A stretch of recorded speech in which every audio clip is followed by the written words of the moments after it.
முதியோர், விதவைகள், மாற்றுத்திறனாளிகள் பராமரிப்பு உதவித்தொகை பெற்று வரும் மாற்றுத்திறனாளிகளின் குடும்பங்கள் 37,79,000 பேருக்கு 2,000 ரூபாய் சிறப்பு நிதி வழங்கப்பட்டிருக்கிறது.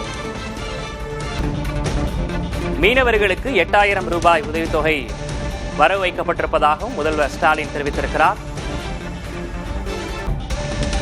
மீனவர்களுக்கு 8,000 ரூபாய் மீன்பிடி தடைகால உதவித்தொகை வரவு வைக்கப்படும் என்ற அறிவிப்பை அவர் வெளியிட்டிருக்கிறார்.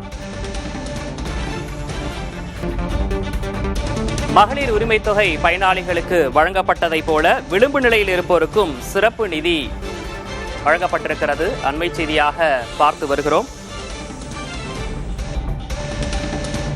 பராமரிப்பு உதவித்தொகை பெற்று வரும் 2,58,000 மாற்றுத்திறனாளிகளின் குடும்பங்களுக்கு தலா 4,000 ரூபாய் இன்று காலை வழங்கியிருப்பதாக முதல்வர் மு.க. ஸ்டாலின் தெரிவித்திருக்கிறார்.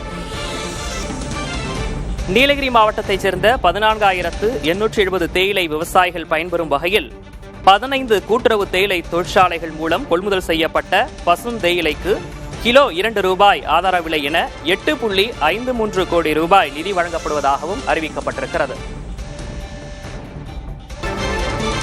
5,92,000 மாற்றுத்திறனாளிகளுக்கு தலா 3,500 ரூபாயும், பராமரிப்பு உதவித்தொகை பெற்று வரும் 2,58,000 மாற்றுத்திறனாளிகளின் குடும்பங்களுக்கு தலா 4,000 ரூபாயும் இன்று காலை வழங்கியிருப்பதாக முதல்வர் மு.க. ஸ்டாலின் தெரிவித்திருக்கிறார். 1,62,900 மீனவ குடும்பங்களுக்கு 8,000 ரூபாய் மீன்பிடி தடைகால உதவித்தொகை வழங்கப்படும் என்ற அறிவிப்பும் வெளியாகியிருக்கிறது. 1,62,900 மீனவ குடும்பங்களுக்கு 8,000 ரூபாய் மீன்பிடி தடைகால உதவித்தொகை வழங்கப்படும் என்ற அறிவிப்பும் வெளியாகியிருக்கிறது.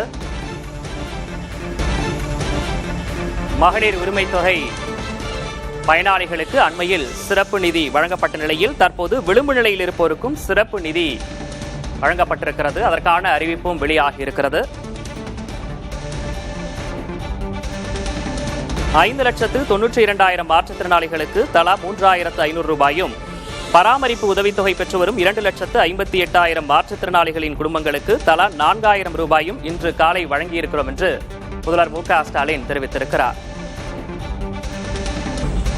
1,62,900 மீனவ குடும்பங்களுக்கு 8,000 ரூபாய் மீன்பிடி தடைகால உதவித்தொகைக்கான அறிவிப்பும் வெளியாகியிருக்கிறது.